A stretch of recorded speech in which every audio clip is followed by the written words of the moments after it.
Today I'm going to be changing the distributor and setting the timing on my 1990 205 GTI 1.6. Oil's getting into the distributor, probably as a result of a worn distributor shaft. I've already loosened a lot of the bolts, nuts and clips, so here goes. First of all, the distributor is hidden away underneath the air inlet there. I'm going to take off this air inlet pipe. We'll need that out for later on when we do the timing. Next I'm going to take off this further air inlet between the air filter and the SAD.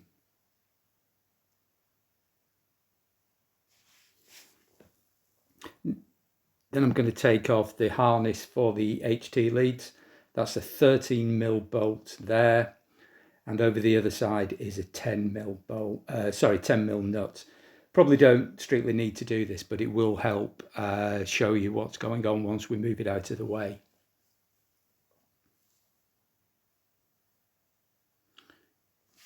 Now I'm going to remove the SAD. Those are 10mm bolts. There's 4 of them.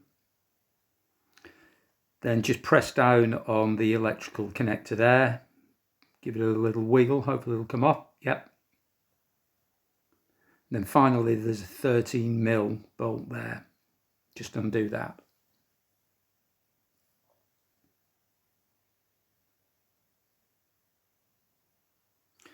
Then the SAD should hopefully come out quite easily.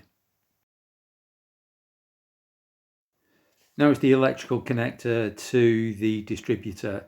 This clip's really quite fiddly, and be really careful when you're trying to prise this off that you don't lose it.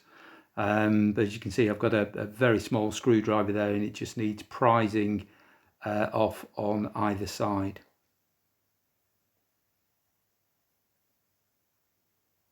So that's both sides of the clip removed. Just pull the electrical connector out, making sure you don't lose that clip along the way. And just pushing it back in so that we don't lose it, and it's there for when we install the new distributor and wiring. Now we can remove the distributor cap. On mine it's just a crosshead, or rather 2 crosshead screws. It's quite tight, the one on the left, and these aren't actually captive on my distributor, so be careful with those that you don't lose them into the engine bay, and just pull it off. So now there are 2 11mm nuts that need to be removed. So you can see them both there. Then just pull the distributor out. Check that seal if that could be a problem for you.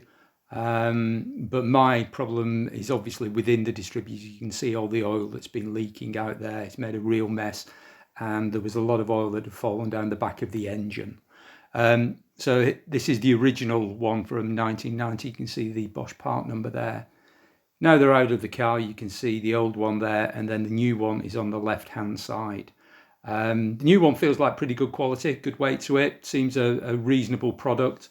It's an aftermarket one. I don't think you can get the Bosch ones anymore. A refurb would cost about 170, 180 pounds, but this aftermarket one cost me 150 pounds. Which I thought was pretty reasonable, and these are the people that I got it from.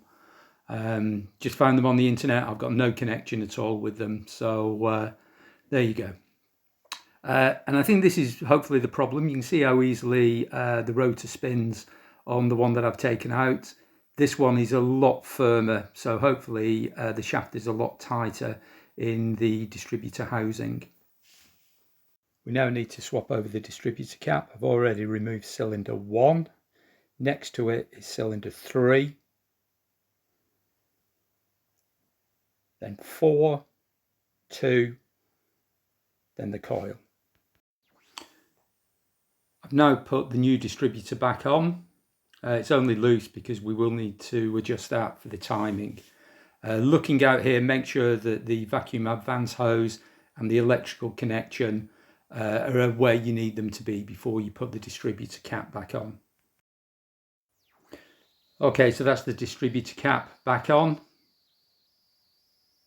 As you can see, I've have left those nuts quite loose because we are going to need to adjust it when we're doing the timing.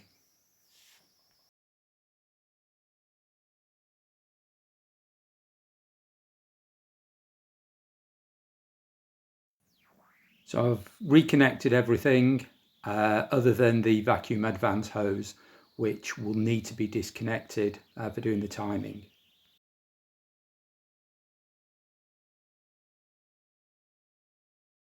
Timing marks can be found here underneath this plastic cover.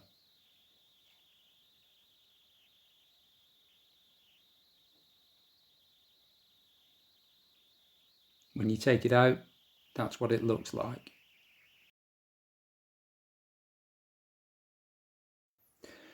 I've removed the plugs and the car's in 5th gear, so I'm going to be looking to get the timing mark visible. It is actually marked from when I took the engine out a little while ago. So I'm now just rocking it backwards and forwards, and you can hopefully now see the white dot on the flywheel for the timing.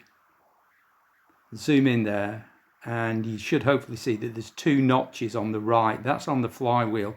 The 0 on the left is the fixed marker that you will be timing against. But look, there's also a bolt head there. So you may find that when you're actually doing the timing, that is a better place to do your timing against. You probably struggle to see that 0 in the dark light. Here's just another view of where the timing aperture and the marks are. My Haynes manual says timing is 10 degrees before top dead center at 900 RPM.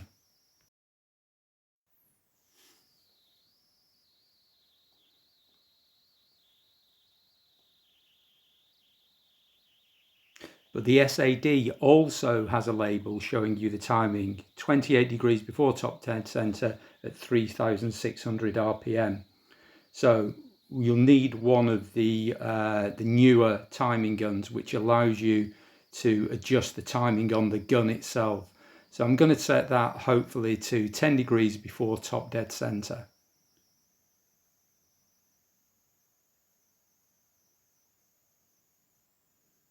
There we go.